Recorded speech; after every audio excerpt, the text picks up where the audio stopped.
And if anybody joins us a little bit later, they certainly can. To start, we'll review our norms. We've put these on the bottom of our agenda. I'll give everybody a chance to read through them. And also, um, I should have changed the time allocation for that. We're not going to be spending 20 minutes on the purpose and goals. I'm sorry, that was my fault as a typo. But you can read the task force goals as well. Unless you'd like to spend 20 minutes on them. I don't think we need to, though.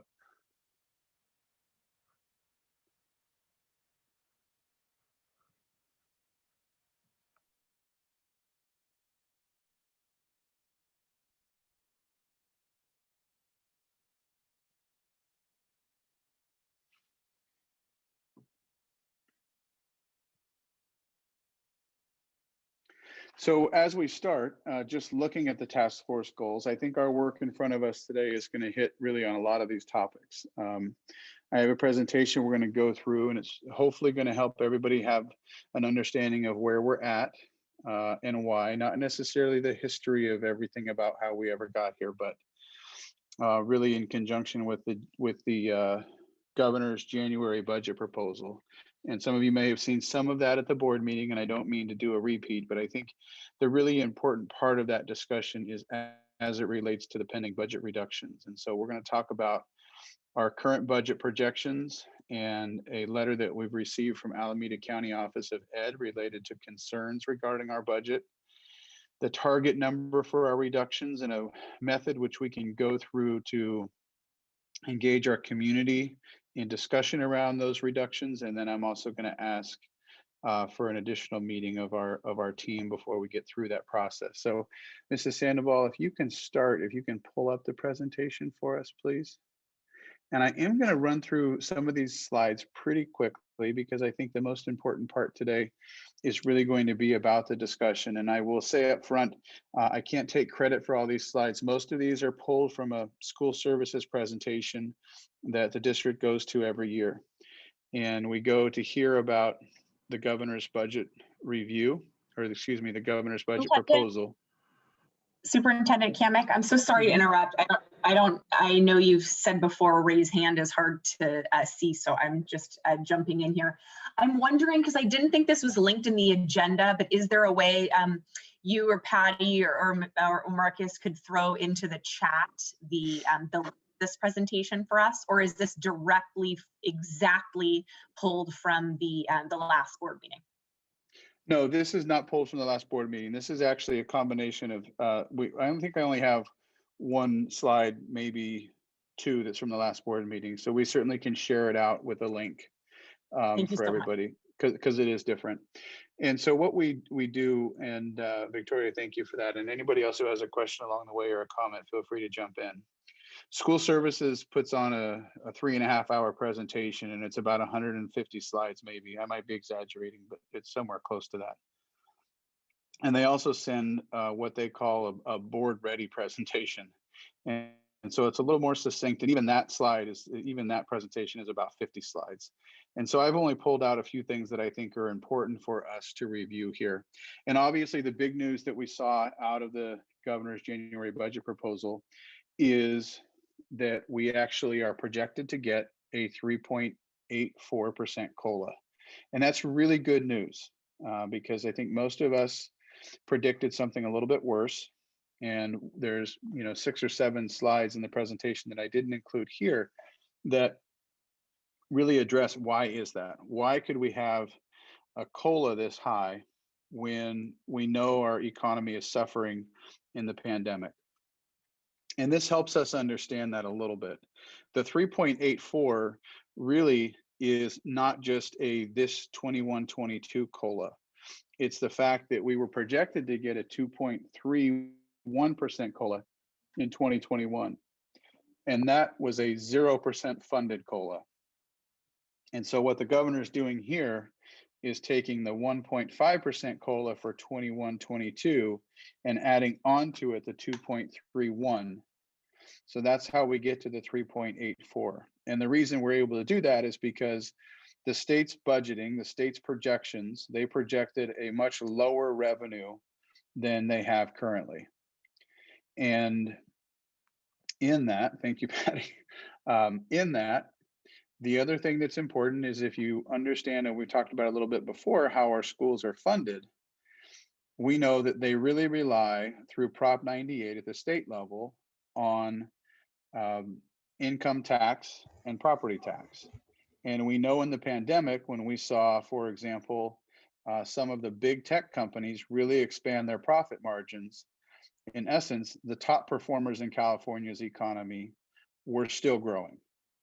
And so I have my own fears and reservations about a point in time in the future where we don't see that continued growth across the whole state.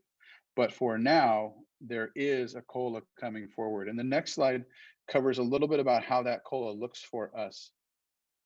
We take our LCFF, and this is something we talk about with our COLAs, is does this money start at the base grant? And we always want to start at the base grant because that means it brings more money for everything else.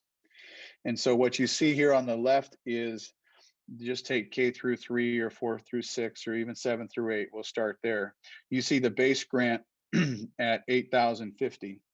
And then you see the 3.84% COLA.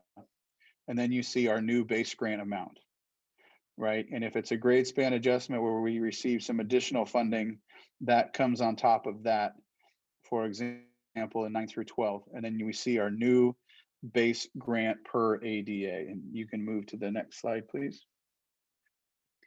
In that, we then take, as you see in the far left-hand column, the new base grant. And then if you're a school district that is in a supplemental grant or concentration grant, you'll receive additional funding. And we've talked about this before with our UPP. And we fall in Fremont Unified as just around 27%, I think, Rice, does that sound correct?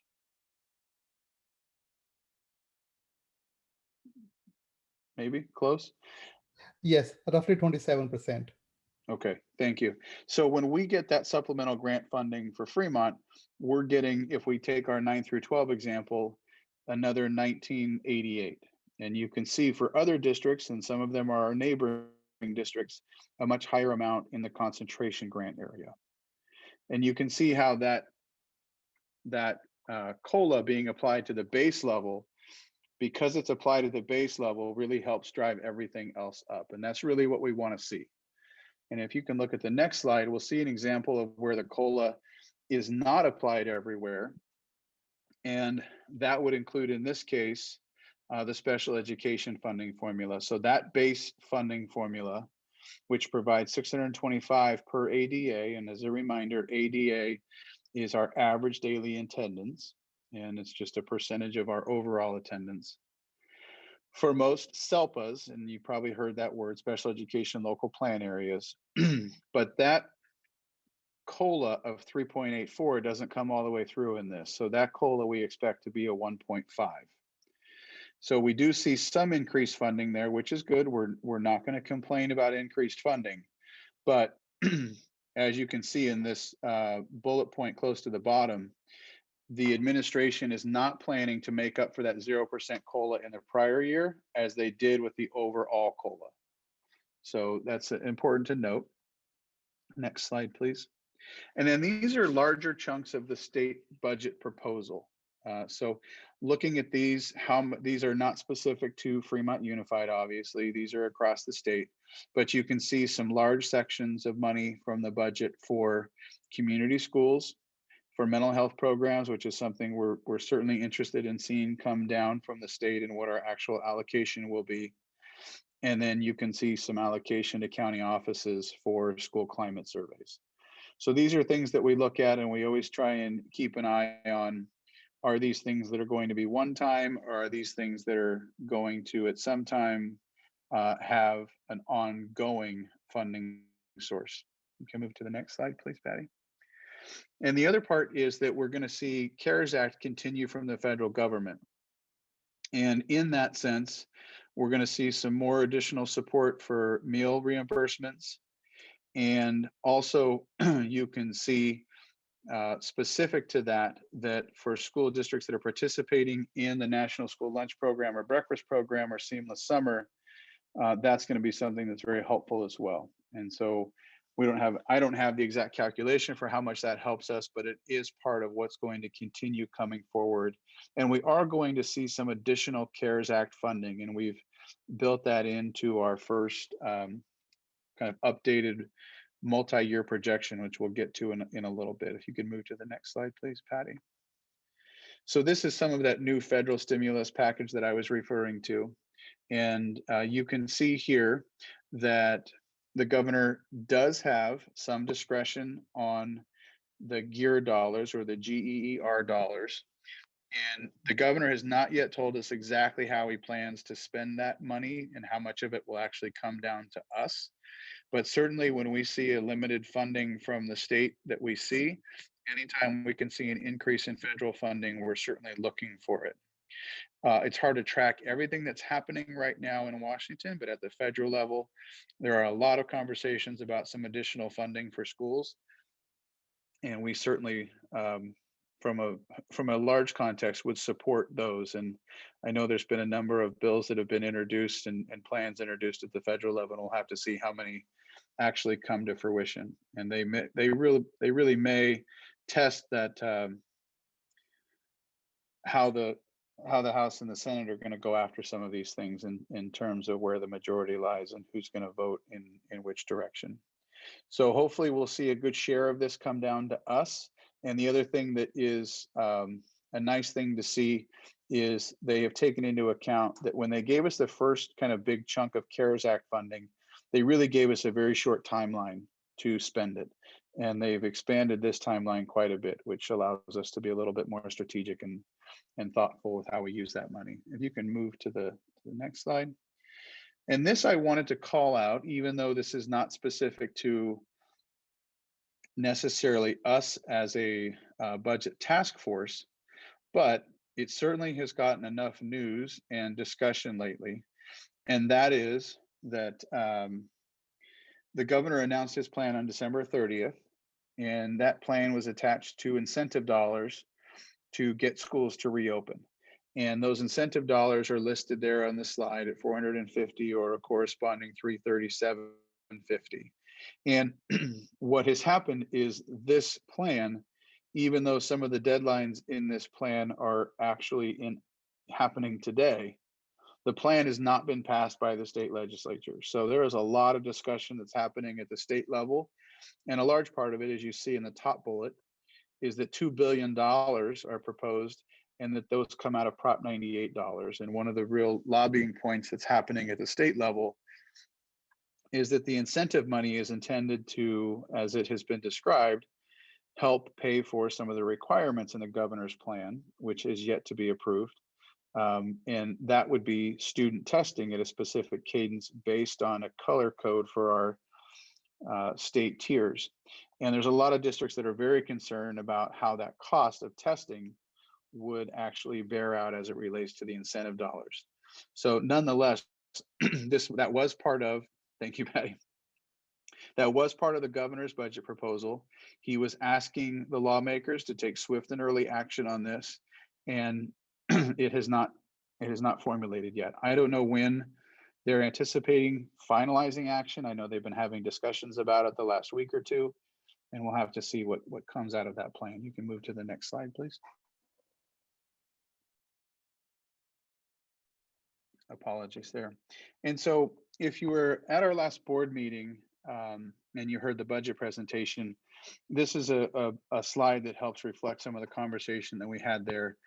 And what we talk about is how do we plan our multi-year projections? And this highlights the estimated COLA. And sometimes we refer to it as a dartboard that we look at each time the governor puts out his budget proposal or at the May revise. And what we see is the DOF stands for the Department of Finance, and SSC stands for School Services. And oftentimes there are different agencies that will predict or project what COLA you should use. And so you can see here just in the top column for the 2021 and the 21-22 year, you start to see what the Department of Finance estimated the COLA to be, and then below that, what the funded COLA was. And there is something of note here, which is in 22-23, And in 23-24, the Department of Finance is estimating the COLA at 2.98 and 3.05 respectively. But school services is advising its clients, which are most of the districts in the entire state, to plan for a 1.28 and a 1.61 respectively. And this isn't necessarily uncommon. Oftentimes there's a difference between the Department of Finance and the Legislative Analyst's Office, and school districts give great consideration, and they usually talk with their county offices about which number to use. And like any other budget projection, obviously, the higher number that we use in a COLA estimate is about being more aggressive in our projections or being more conservative in our projections.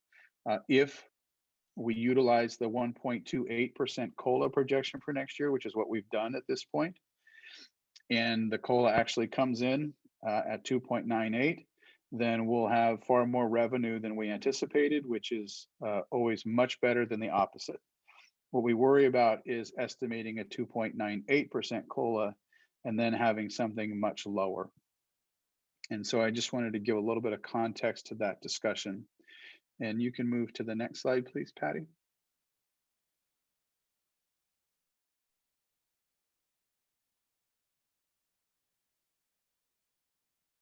And I won't spend much time on this because we've talked about these, but it is worth noting. The governor did really publicize in his budget proposal the work that they were doing to help with the Calpers rates. I will share that there really wasn't a change in that in the governor's proposal this year. The governor was really highlighting the things that had been done in prior years. And so you'll see the projected rates per the actuarial report and the adjusted Calpers investment returns. And so we still see pretty high rates. And this is something that I think is important for us to always go back and understand. Remember that back in, Marcus, maybe you might remember the year exactly, but I'm going to say 11-12 or 12-13. These were standard at 8.25%. And that was 8.25 for us as the employer and for the employees, and both rates have gone up. So that's the Calpers rates. If you can move to the next slide, please.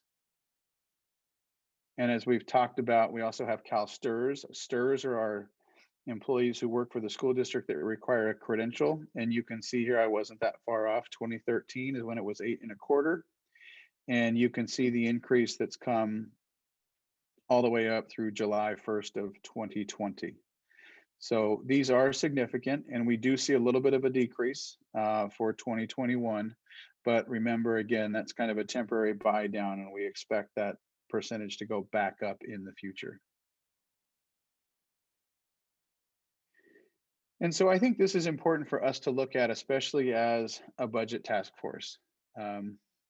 From 18-19, which is the latest data available, obviously that's pre-pandemic. What we see is unified school districts have an average unrestricted general fund balance plus Fund 17 of 17.26. And so when we look at our budget reserves right now, we are well below 17. And I don't know that 17 is exactly the number that we need to set as our goal, but you can see that 17% is something that does happen.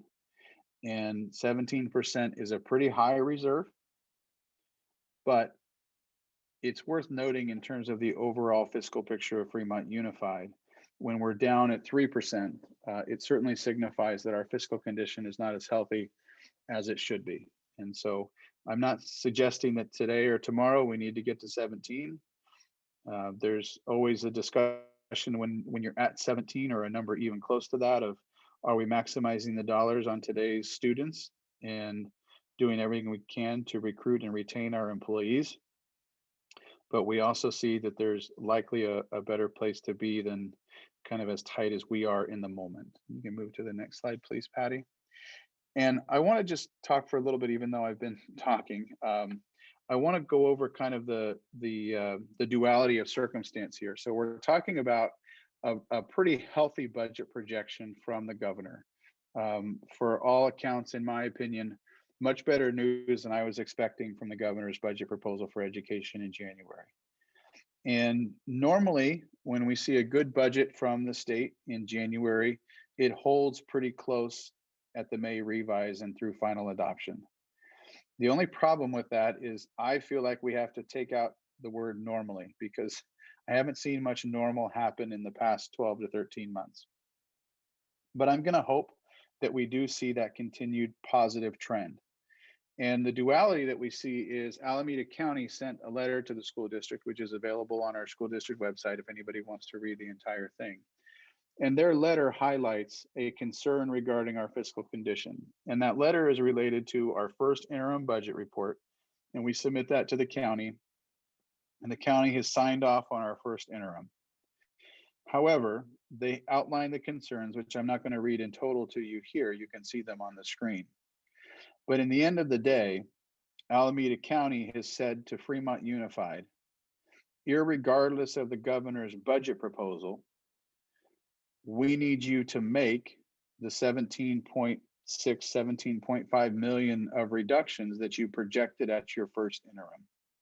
And the reason they're saying that to us, as outlined by the bullet points on the top of the screen, is because if we don't, and the state budget doesn't turn out as well as projected, then we could be in some real trouble. With a 3% reserve, we don't have wiggle room. And so the county is holding us very tightly to these reductions based on our first interim. And that is really the only concrete number we have until we get to the second interim. And even the May revise, when we get that in May, is not concrete. We don't get the state's budget until June typically. So in summary, we have, if you look at the next slide, please, Patty, this duality of circumstance where the county is going to hold us to making $17+ million of reductions. But if you look at our multi-year projection based on the governor's budget proposal, you can start to see here in the third column over, and of course, I'm moving my cursor with the imaginary idea that you can see it, but you can't. But in that third column over, you see the projected budget. And when you see the revenue enhancements or expenditure reduction, you see that red 6.4. That's indicating for us that if you look at the bottom, in order to maintain our 3% reserve, we need to make $6.4 million in reductions. And then you look at the next year over, and there's a 6.4 and a 6.3, and that is indicating not that we need to make another 6.4. It's indicating that in addition to the 6.4 we would have made in the prior year, we need to make an additional $6.3 million in reductions to maintain our 3% reserve.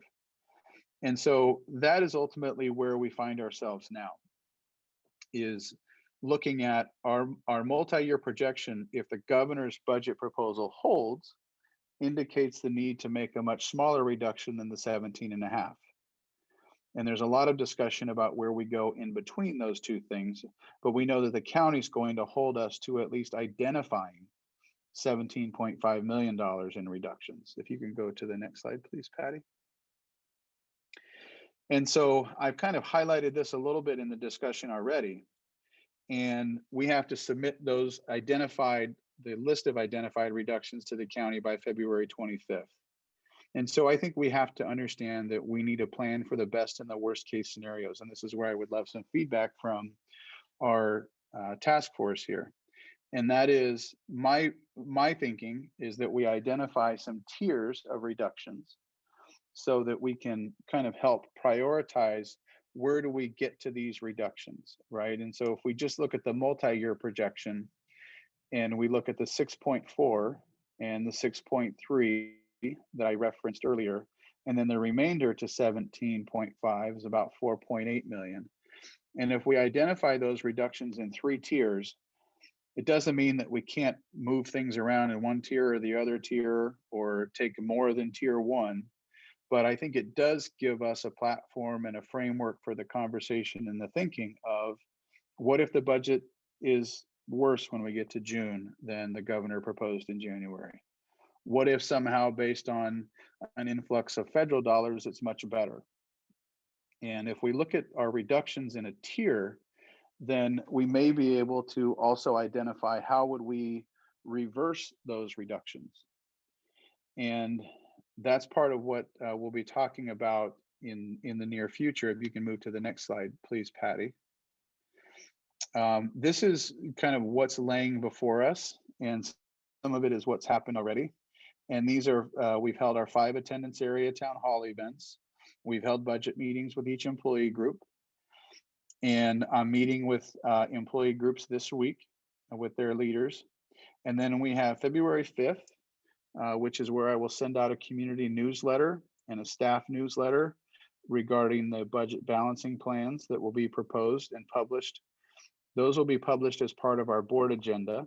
And that's an important note because on February 10th, we'll have our first board meeting where the Board of Education can review and discuss the budget balancing plans. And then we're also scheduling a community town hall for the community to engage in the budget balancing plan discussion, give feedback, ask questions. We've also scheduled a special meeting for February 17th for budget balancing plans and discussion at the board level, a second town hall on February 23rd for budget balancing plans, and February 24th is the Board of Education meeting where we would anticipate the final action being taken. And so as we open it up for discussion, one of the things that I'm going to ask this group to do is meet one more time between February 5th, when the budget balancing proposal is published, and February 24th, when the Board of Education takes final action. And we've talked about this in this group before, and I want to make sure that I clearly call this out, and some people may agree or disagree, and I can certainly understand both perspectives on that. I want to be very mindful of when we talk about budget reductions of this nature, how much it impacts individual people, individual employees, our labor partners, and our community. And so there are a lot of conversations that kind of have to happen in sequence. And one of the things that we've talked about and heard from members of this task force is the concern where we're putting things on a list for this group and people have to feel like they are advocating and or defending for positions or for people that they represent. And that's something that has kind of been very open here, that we want to avoid that to the extent that we can. And so I'm working to find the right balance between having a lot of input from this group and avoiding the circumstance where people may have to feel like they are advocating versus another member of the task force for one thing or another. And so what I'd like to hear from this group today is feedback on this community input and communications plan, and any other thoughts they might have about how we engage the community. And when I ask for that additional meeting, the reason I'm asking for that additional meeting is because at that time, the budget balancing proposals will have been published, they will have been reviewed, they will have been discussed, and I will have had a chance to talk with each of our labor unions and their leaders. And I think we'll be in a much better place for a broad and meaningful conversation a little bit later than just reviewing this today. And with respect to other things, I also didn't want to publish a list today before a lot of the labor groups and or other people had a chance to review everything in total. So I will open it up for feedback today, and we can pull the slide presentation down if it's helpful, and we can always bring it back up. But I wanted to give everybody that context and make sure really that we also have a chance to talk about kind of that push and pull of the governor's budget proposal really gives us some good news, but the Alameda County office says we need to hold to this mark, and reasonably so, right? We wouldn't want to take the governor's budget and say, well, we're only going to make this reduction, and then if the governor's budget comes in much worse in June, we find ourselves in a real predicament, and we don't have that kind of wiggle room. So I'd welcome any comment, questions, or feedback. I see Victoria's hand, and I'll try and find everybody's hands as quickly as I can. Thanks, CJ. I actually just had a couple kind of procedural things first. One, February 23rd is listed to be a city council liaison meeting. I'm wondering, and those quite frequently get canceled, but I'm wondering if you already know something that I don't, or if those will be in conflict. And then separately, did you want to start with attempting to schedule, or are you going to email out possible dates next time? Great question on the dates. I was going to see at the end. I'm sorry that you have to see more of my tie in my face. Not that either one is great to look at. But yes, Victoria, I don't have any inside information on the city council piece. We scheduled it for 7:30, and I think that we'll finish the city council liaison meeting starts at 5:30. So I think we'll get those two covered. Yeah, that was the reason for scheduling it so late, to start at 7:30 because of the city council meeting. And unfortunately, that and the following Tuesday were the only dates that were available for us to schedule these town halls.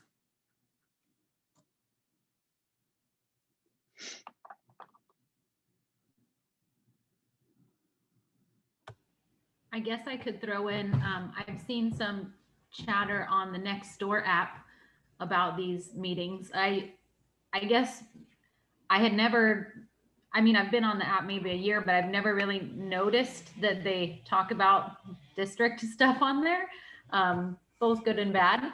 But I have seen a lot of people on there saying, go to these meetings, you know, go onto the Zoom. It's not that hard. It's not like you have to attend in person. So that was kind of nice that hopefully we'll have good turnouts and get a good idea of what the community is thinking. Yeah, I hope that we can get a good turnout for that. I feel like for our attendance area ones, we had a pretty good turnout. We've had some Measure E meetings for the community lately. We had a pretty good turnout. We generate a really strong turnout for our board meetings, understandably so. And hopefully that'll give us good insight. And I think, you know, the hard part is there's not going to be anything on a budget reduction list where any of us really feel like that's a good thing to do. And I think that that's important to remember is if I'm understanding my history correctly, being new to Fremont, I think this would be year 3 where we've consecutive year where we've considered a budget reduction. Does that sound right? And so when you're in a place, and I've been there in a prior district where we had to make budget reductions for 3 years consecutively, and they were really tough. But when you get to year 3, what we might call the low-hanging fruit or some of the more palatable decisions are usually in years 1 and 2. And so when you get to year 3, you know, I really describe it as you're only left with bad ideas. And bad ideas are ones that we say is, you know, like everything else we measure for ourselves. Is this something that's good for our students, our staff, our community, and our district? And when we look at cutting $17 million, especially in the 3rd year, unfortunately, that answer is generally going to be no. And I did forget to mention for the town hall that we'll have a digital forum as well for people to give feedback if they're not as comfortable speaking out, much like we did for our initial budget town halls. And I am certainly open to anybody that may have questions or thoughts about what should or shouldn't be on that list. You know, and I think we'll certainly discuss that as a task force in great detail at our next meeting. And I want to be respectful that we've asked for input on what should or shouldn't be on that list here, and acknowledge that people have shared both in this meeting and outside this meeting that sometimes that can be a really difficult thing to suggest amongst others. Victoria? Yeah, I had a couple follow-up questions from last time. The Bringhurst opening in the first interim, it's noted at being about $500,000 in staffing if we open Bringhurst. But I'm wondering, because there are other costs than just staffing associated with having a site run, I'm wondering if there is a more accurate, like I throw out, it's almost $1 million, but like maybe instead of 500,000, it's just 510,000, right? So I wanted to see kind of what that consideration would be. And then I did have some questions on the increase in the books and supplies fund beyond what was incorporated for the CARES Act funding. To see if maybe we have, are there adoptions that we, you know, those sort of things that go into books and supplies, not the other kind of stuff that nonsensically still counts as books and supplies, but is there anything we can shave off there? Great question, and perhaps Marcus and Rais can respond to both of those. And as they're maybe unmuting, as Victoria has accurately pointed out, one of the things we always have to remember, if some of you may or may not be super familiar, books and supplies is the title of what we call the Sax Codes, and that's the state account. I'm going to forget the acronym. I'll just refer to it as what the state makes us call it. And when we say books and supplies, a lot of people think that that just relates to learning materials that we purchase for students in the classroom. It relates to paper, toilet paper, cleaning supplies, everything else. Kind of, I call it generally consumables, even though all of our books aren't necessarily consumables. But in terms of Bringhurst, yes, Victoria, I think you remember that number pretty accurately. And I don't know if Marcus or Rais have a secondary projection or anything else to add in terms of cost if we were to open up Bringhurst next year. Rais, I don't know if you have anything to add to that.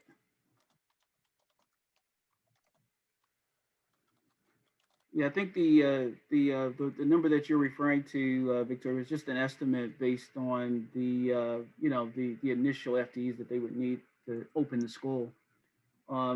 I don't believe, and I have to double check with Rais, I do not believe it includes things like utility costs and things like that.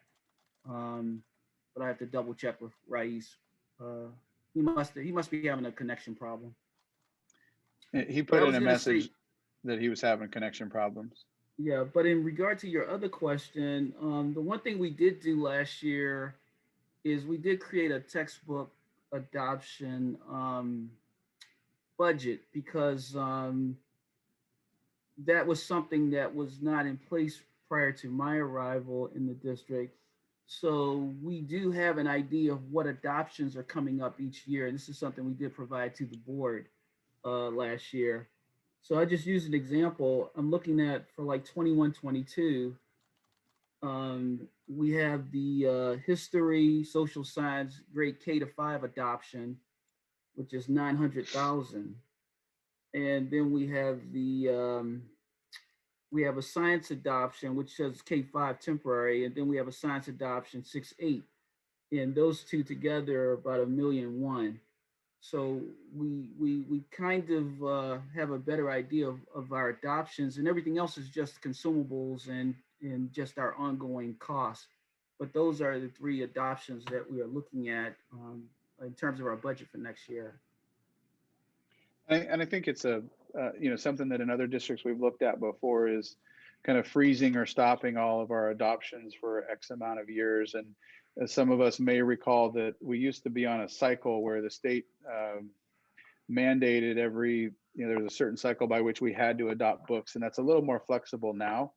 But it also, is, I think, worthy of a lot of discussion instructionally as well, right? We've talked about how do we diversify our curriculum? How do we get to more teaching that is anti-racist? And when we look at especially a subject like social science, there's a lot to be considered about. Is it the right time? And I think the answer is usually always yes, to change our materials. So it's a give and take there. Trustee Jones? Yeah, I just wanted to offer a little bit the numbers. When I had asked about the Bringhurst reopening, like the ballpark figures that I was given were approximately 400,000 for personnel and 400,000 in operating costs. That was the ballpark that I was given like a month ago when I asked. So I would, I don't know if it's going to be much different than that, but that's what we were looking at. And I want to say something too about textbook adoptions is that, I feel like we can only put those off for so long. We're still not in compliance with the Fair Education Act, which passed in 2011. And so how far off are we willing to put those adoptions when we're not compliant. And when it comes to science and we're moving to, NGSS, how far are we willing to put that off when our teachers need those materials? And the adoptions that have come that I've seen since I've been on the board have really been primarily once we can no longer purchase the books that we have because they're out of print. So, if we have, an increased enrollment in a certain grade, we know we have these bubbles of high enrollment still from our enrollment growth that are coming through. And when we get to a high school class, and there's maybe, we have 200 more students than we had the prior year who need a textbook, but the book is out of print and we can't buy it anymore, then we're forced into an adoption. And I don't think we want to find ourselves continuing down that path either. And our health textbook is so ancient, I don't think our health teachers are even using it because it's got information that's so out of date, it's not even medically accurate anymore. So, there are consequences when you keep putting off textbook adoptions. And I think we have to really find the balance of how to manage that. And I think, our team was pretty good with some supplemental materials for science that they were able to stagger the payments over a multi-year period. So it's challenging. It's tough. Yeah, and I think, one of the questions that I get a lot from community members is around textbook adoptions is, well, they say CJ or Mr. Kamek or whatever they might refer to me as, we've got all these kids with computers now, just get ebooks, right? That's the ticket. And I think it's important that we all remember, whether we like it or not, there's really still this kind of monopoly on publishing for curriculums. And most of the publishers that have an ebook that we want, you have to purchase their adoption as a whole to gain access to their ebook. And so, if you remember 7 or 8 years ago, when we were really starting to move technology into the classroom in a different way, there was a lot of discussion about utilizing ebooks, and the large publishing groups really haven't let anybody realize a significant cost savings in that ebook category. And I think, Trustee Jones' point is it's always that cost benefit analysis. We can save money in one spot, but it's a cost at the other. Victoria? Thank you. On textbooks and the books and supplies, I know that portions of this, like for example, it doesn't help us very much to look at not spending restricted funds, right? Like if it's lottery funds and they go towards textbooks, it's not so much a useful conversation. Just looking at books and supplies, though, I'm noting that the unaudited actuals for last year, we spent under $4 million of unrestricted funds in books and supplies. And this year we're going to spend about $6 million, it looks like, from the first interim. So that is an increase in $2 million for unrestricted funds. And then for the projected budget moving forward, when we adopted the budget for the multi-year, we were going to, for the next 2 years, spend $5 million in unrestricted funds for the next 2 years. And now, as of the first interim, we're at a little over $7.5 million. So I'm wondering if there is a clear reason for that, or if that might be something just out of those unrestricted funds, we might be able to scale back by that 2 million. Obviously, we only get to cut it once, as much as we want to cut it for every single year. It would only be taking it back by that 2 million to be in line at what we adopted the budget at, and if that could be something that's feasible. Go ahead, Reyes, please. I could not find the raise the hand button, so I had to raise my hand manually.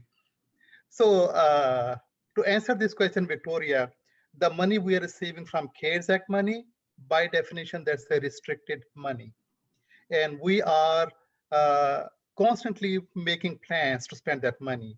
And we are shifting expenditures from unrestricted dollars or fund to restricted funds. So that's a shift that we are constantly making. Initially, what we are doing is we are putting all the money just to account for that money in the 4,000 object in books and supplies.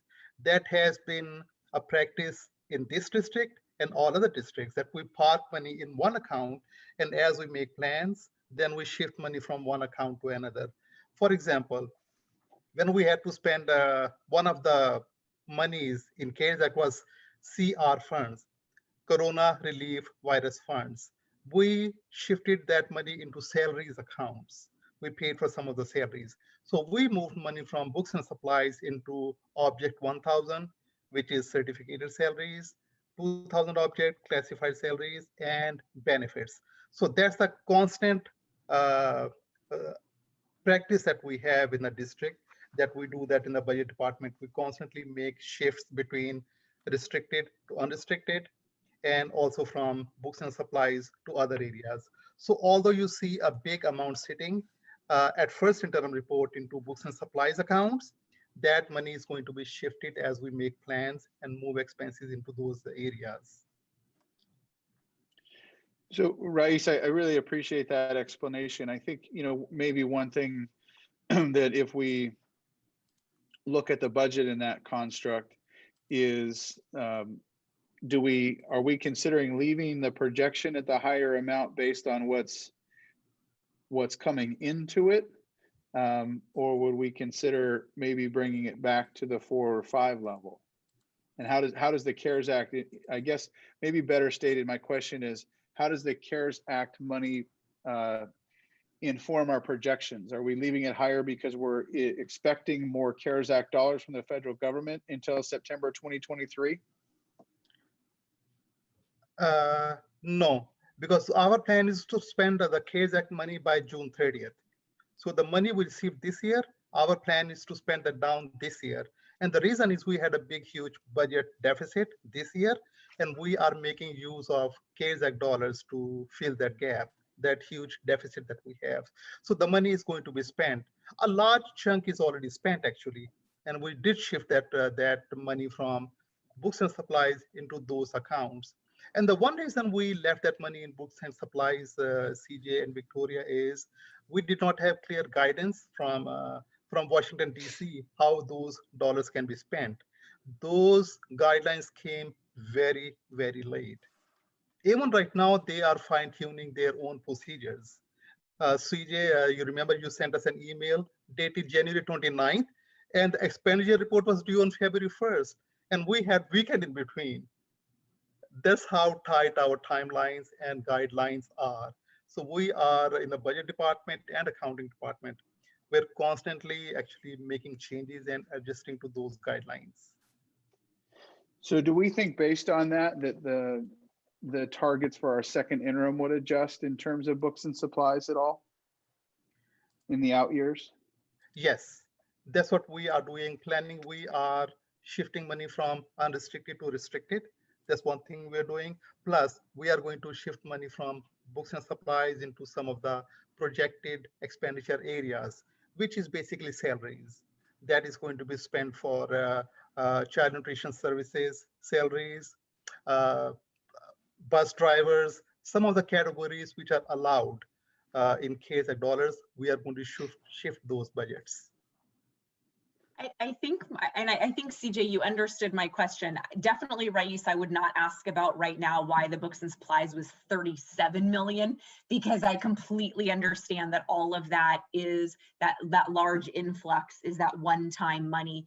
So I think CJ understands the question about why would we still have said last year we spent 3 million something out of unrestricted, and now the next couple years we're going to spend 7.5 million unrestricted out of books and supplies as an ongoing basis, when I don't believe we have information that there is ongoing either CARES Act money that should be restricted, or that we would expect to spend unrestricted money committed to books and supplies. So I think that definitely is a more narrow thing, because certainly you guys have been working your tails off to spend that 30, it's not the 37 million, but the closer to 20 that had all of those, daily changing things for you to get done. So I think that's something that I would be interested in looking into. Yes, and one more thing, Victoria, that we have in books and supplies is donations, gifts and donations. The large carryover that we had from last year to this year, we had to park that in gifts and books and supplies account as well. So as second interim projections are made, as we are preparing that report, as a matter of fact, we are actually going to adjust that as well.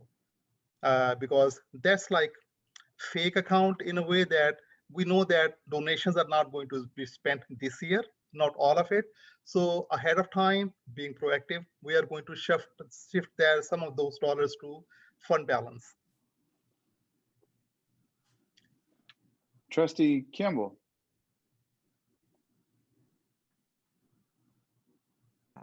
I had a question about books and supplies, because I seem to remember that we had an adoption. And one of the ways that we paid for that adoption was through some sort of financing, so that we paid X amount of dollars over a period of time. Is that, it's not paid off yet, right? No, it's not. Most of the adoptions we have, Trustee Campbell, are multi-year payment plans. They're spread over 3 to 7 years time period. Right.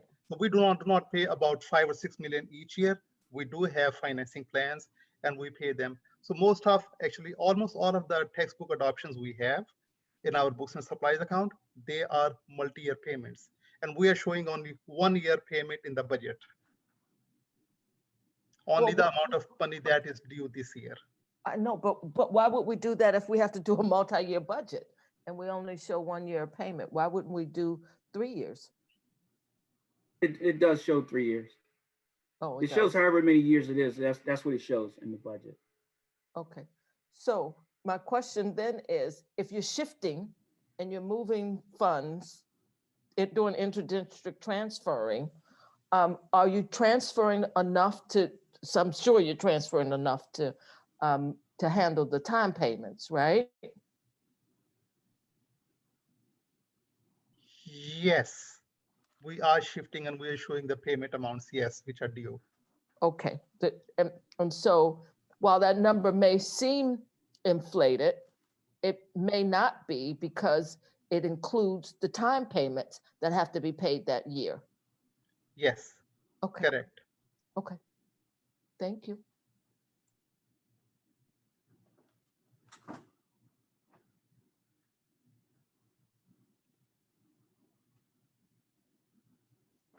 Any other questions from the group regarding kind of the gap between what we talked about with where the governor's budget leaves us versus what the county is requiring us to produce as a reduction amount?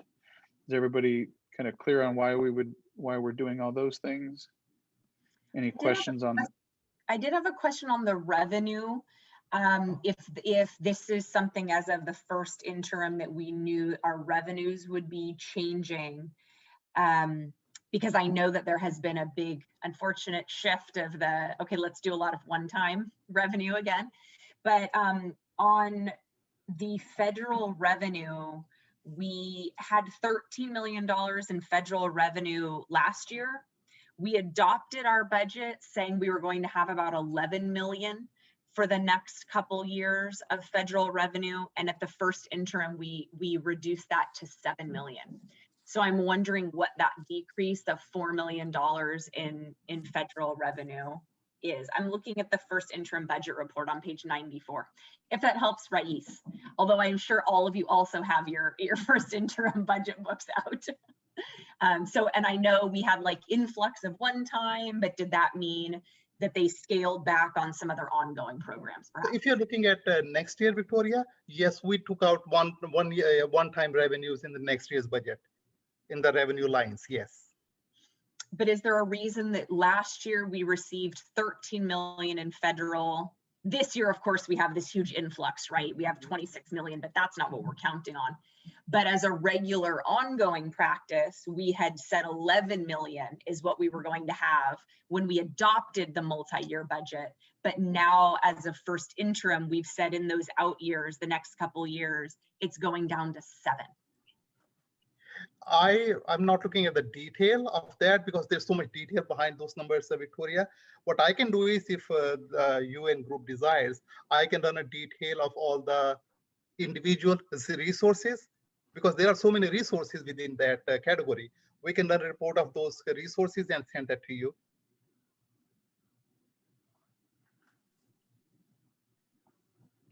Victoria, what page was that you said you were looking at? Page 94, Desiree, of the first interim budget report under revenues and other financing sources. And that was December 16th, 2020? Correct. Okay.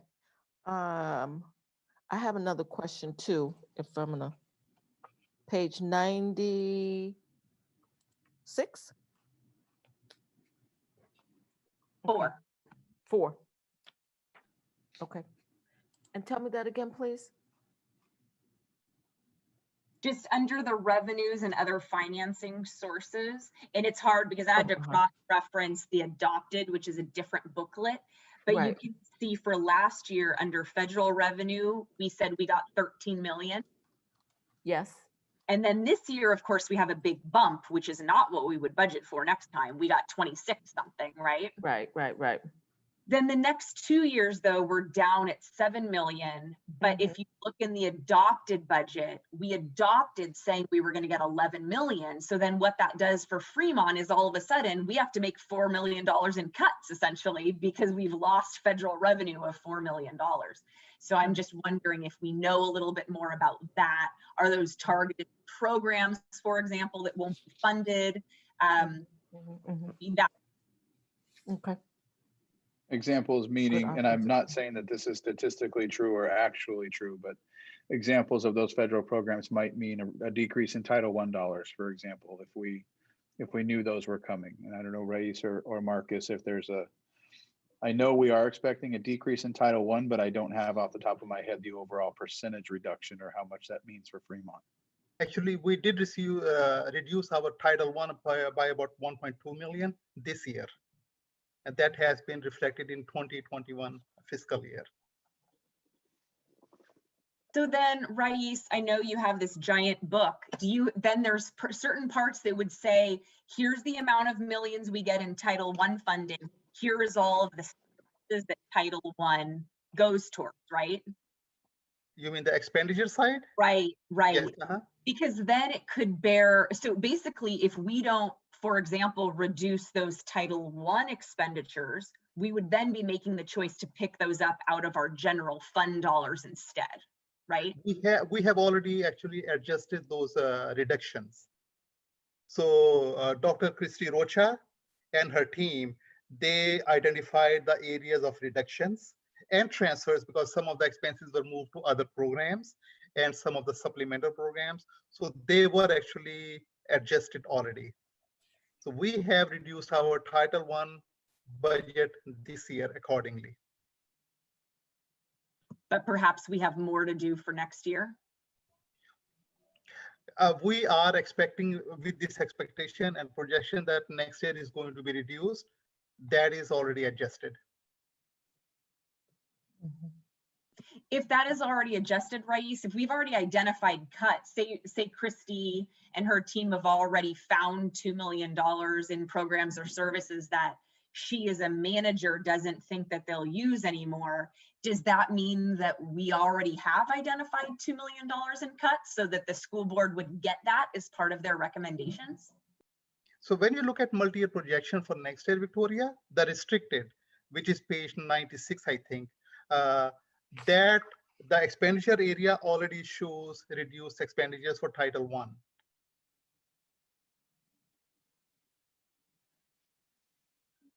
So in essence, that's part of what was already calculated into the first interim number of 17.6. Yes. Okay. Trustee Campbell, you had said earlier you had a question. Oh yeah, I'm sorry, I had my hand up.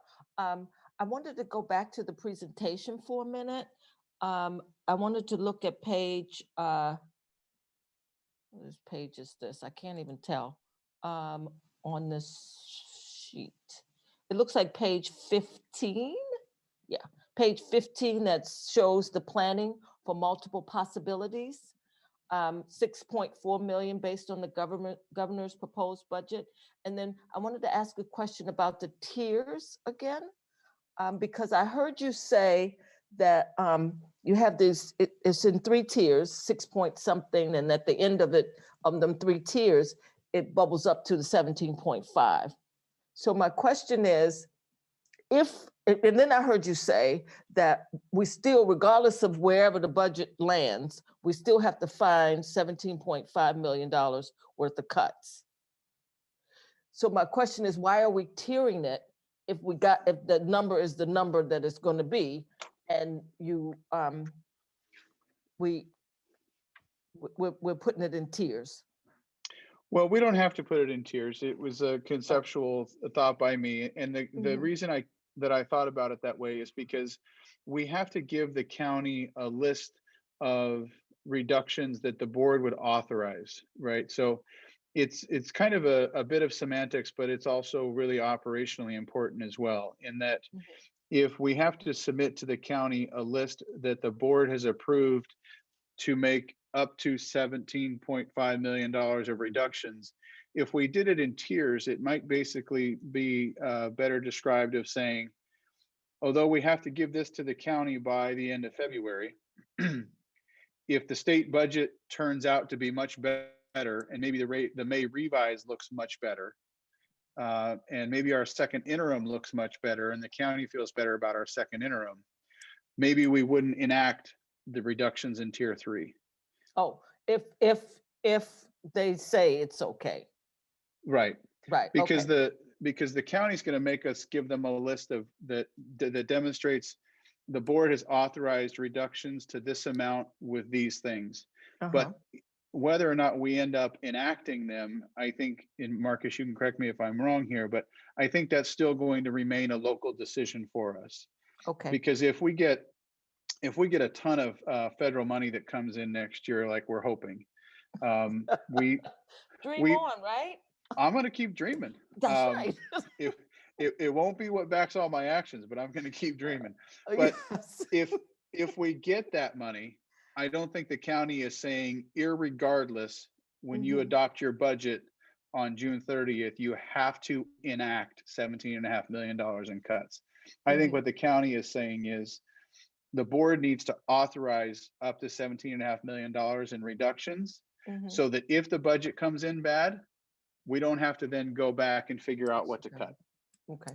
So that goes to my second question in terms of the enactment. There was some cuts that we had to make when we had to make $23 million worth of cuts that were not enacted. Are we going to go back and look at those non-enacted items that we didn't do and put them back on the list? Or how are we going to satisfy that one little requirement that the county said you didn't enact what you said you were going to enact, and the board authorized you to be able to do that? How are we going to fix that? Yes, I think, obviously, and Marcus can speak to this as well, but we have certainly looked at everything that was presented before as a budget reduction. And if it wasn't enacted, we have grabbed onto that as a discussion point, without a doubt. Okay. And I don't think that the county is actually, I'm sure they're interested, but I don't think they're technically very interested in what we actually decide to reduce, other than making sure that it's ongoing. But if we're cutting out of this pie or this pocket or this program or any of those things, I don't think they have too much care about what that is, as long as we have board authority to do it. And then it's really, and that's going to be the hard part, is submitting this list to the county in the end of February. But we won't really know. We usually don't really know our full budget picture until the May revise in a quote normal year. So and that's why I was thinking about the tiered approach, because it's really about we're going to have a whole list that's going to equal 17.5. It's then just going to be about what does the board decide to enact as we go through the budget adoption process. Okay, okay, thank you. Trustee Jones? Yeah, you know, I would love to think that we could make it through this without layoffs, you know, but I anticipate that, especially as we move through the tiers, there will be proposals to reduce positions in one way or another.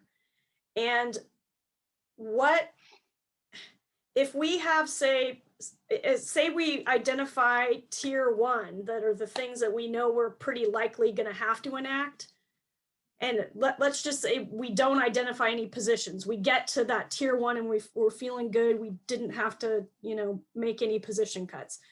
We get into tier 2 and then tier 3 where we have significant, or we have at least some staffing reductions that are going to require notifying people.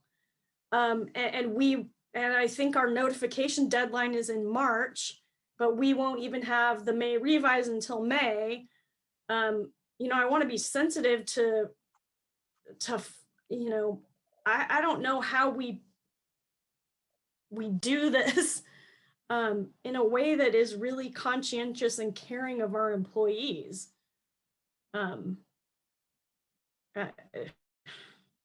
Well, I think it's a great point that you bring up, Trustee Jones. And I think, you know, I think it's one of being a former HR administrator, especially, I think it's one of the real flaws in our system that we don't get our state budget until June, but we're required to give employment notices by March 15th. The benefit in that, if there is one, is that it gives people a chance to try and land their next position. But it makes it very unfortunate because there are times when people are concerned about their job before they actually really need to be, because we're only able to project on our numbers. Fremont Unified, because of the size and scope of our district, I don't think that even with some significant position decreases, I don't know that we're going to need to get into the formal reduction in force notice by March 15th for our certificated employees, because we, as I've been researching, we on average are bringing in about 100, even in the last year in 2021, we brought in just over 100 new hires. And so really it's about taking the people who are by the natural sequence of events retiring or resigning, those who may not be rehired and those who may be on temporary contracts. And it really becomes about not filling those. Now, I will say that I think moving into the future for Fremont Unified, that will stop. Because if we continue to decrease in enrollment, our staffing has to adjust down accordingly year by year. And if we were ever in a place where we had to make other larger reductions, we might have to go through what they call a RIF or a PKS, particular kind of service reduction. But I do think that at least for this year, based on the new hires and the temporary contracts that we have and the retirements, I think we'll be okay in terms of notice. But it is certainly still a very important thing, because it is hard to bring up budget reductions that impact people's positions and try and make everybody feel safe. Because if you're, for example, a first-year teacher, and I got a layoff notice my first 2 years working in the classroom, and it was really hard.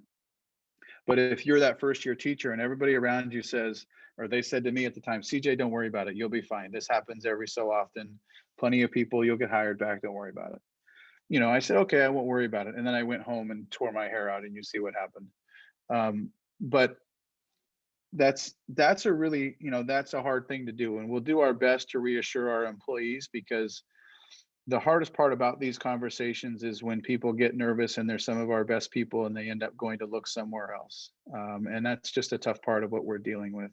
And I think on the other side is we have classified reductions, which can happen, and those require a different notice, but they still require a notice. So classified reductions, just so that everybody knows, they require a 60-day notice before the end of the position.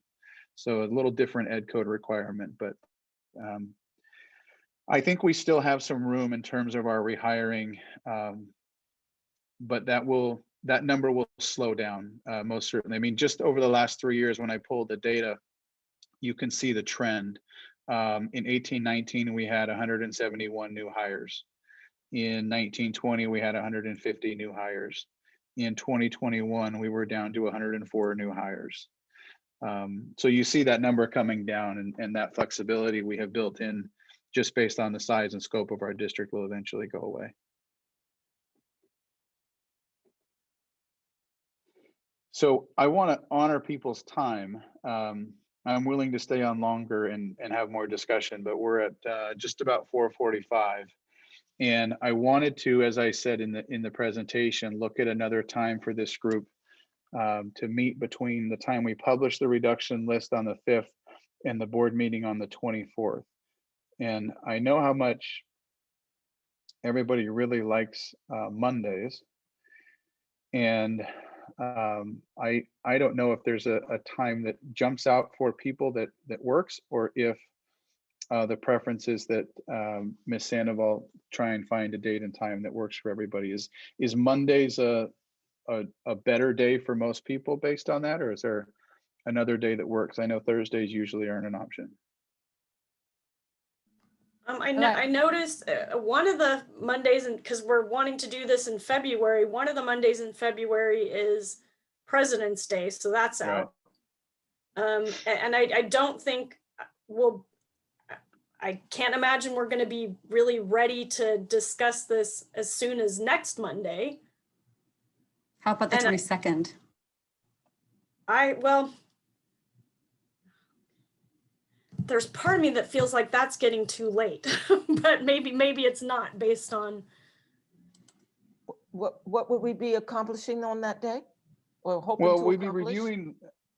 be reviewing the budget reduction list and seeing what feedback this group has. And I want to provide that platform and that space, but I also want to say openly that I recognize that you know, we are a task force by title that is representative of a wide range of employee groups and people. And so it may be that it's difficult for people to offer feedback on certain things. And it's just one of the hard parts about budget reductions.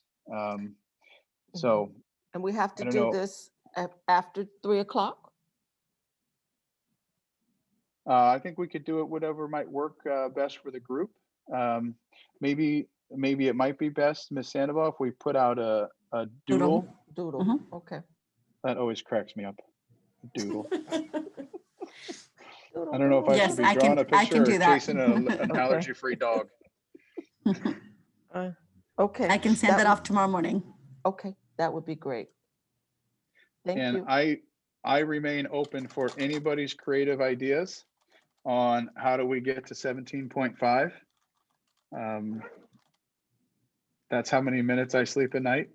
We just all take next year off, and right, big cuts. Everybody gets a year off. Right. Done. Oh, that would be amazing, wouldn't it? Maybe not feasible, but amazing. Well, I'm gonna. Yeah, I'm wondering, that reminded me, now that we're talking about ADA or lack thereof, I guess. I don't know if Safe Harbor goes so far as we have 0 ADA. But I did want to know if maybe next time you could bring, because we have had really great attendance this year, which actually seemed to increase our ADA despite the declining enrollment. And I'm actually wondering if now this year we become our Safe Harbor year that next year is built on, so that we will actually see a better thing there for budgeting. So just something I know Marcus and Rais could look into it when, because I'm sure they have an answer to that later, but it was just something I was thinking of since we did so well on attendance. Yeah, I was hoping the answer was yes, but I think what I learned at the January governor's budget proposal is that it was no. I think they're holding us this year at our P2 number from last year. And I don't think we're going to get to use the benefits of this year, but I don't know what it will be moving forward. The only thing we know for sure, that at least that maybe Marcus and Rais know, the only thing that I think that I've learned so far is that the hold harmless that we've been given, so to speak, because of COVID, for us goes away in the 22-23 school year. But I haven't heard if we're going to be able to utilize our ADA percentage from this number. I don't know, Marcus or Reese, have you seen anything on that? Yeah, I mean, I wish I could say, Victoria, that there was some benefits here, but actually, because we're held harmless this year, when we go into next year, it'll go back to the traditional way that they look at it. So we actually are going to be, next year we'll be in a third year of declining enrollment. So we really would have benefited from last year because last year was higher than this year. But now that we are going through 2 more years of decline, and that's what it's based on, our decline and the ADA. So, and I think I'm confused because I'm talking about enrollment, and in terms of ADA, we're always around the same for ADA, but we're not going to see any benefit from the ADA. And maybe Marcus, what you're saying is Yeah. that the percentage of ADA, right? Let's say we average on an annual year 96 or 97% ADA, and this year we're at 99. That percentage would help us as long as our overall enrollment was flat. And Right. it's the question of, does that percentage increase if we're able to use it, maybe temporarily offset a slight decline in enrollment?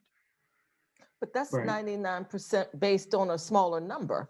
So you Right. still would get a smaller amount of money. I mean, it's 99% ADA, but it's 30,000 students rather than 35,000 students. So you still, you still get this same benefit of ADA, but the money that you get is less because you have less students.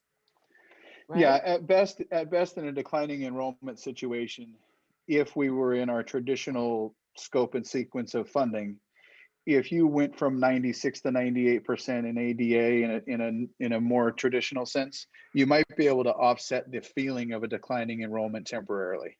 Mhm. But you'd still feel that cliff later on because 98 of a smaller number is still going to be less at some point. Right. And really, that's the part that's scary about the 22-23 piece, is that hold harmless helps, but we have to be cautious not to build ourselves too big of a cliff, because that's where districts can really get hurt, is over projecting their enrollment, and we've seen some of the impacts of that here. I Yeah. am going to share this with you as we finish, though, for those of us who are going to hold out hope with me. I got an email this week about a package of 3 bills that were introduced at the House of Representatives that total $461 billion for education at the federal level. Ooh. The largest of the 3 is $261 billion over a 10-year period to provide guaranteed support to districts to protect against teacher layoffs and hire new school employees to address needs from pre-K through 12. And the legislation is called the Saves Education Jobs Act. It was first introduced last year, but never moved. So that's just one part. The package also includes the Learning Recovery Act of 2021. So there's some stuff at the state level at the federal level, I'm sorry, that if we keep our fingers crossed, maybe under the new administration, we can see some of those big funding bills that didn't move in the past start to come through. I'm not going to bet on it. We're not going to project on it, but I'm going to hope for it. Thank you, everybody, for your time today. And text, email, call, send a Thank raven you. or a smoke signal. Any ideas you have, I'll take them. Thank you. Okay. Thanks, everybody. Mhm. Bye. Bye. Thank you.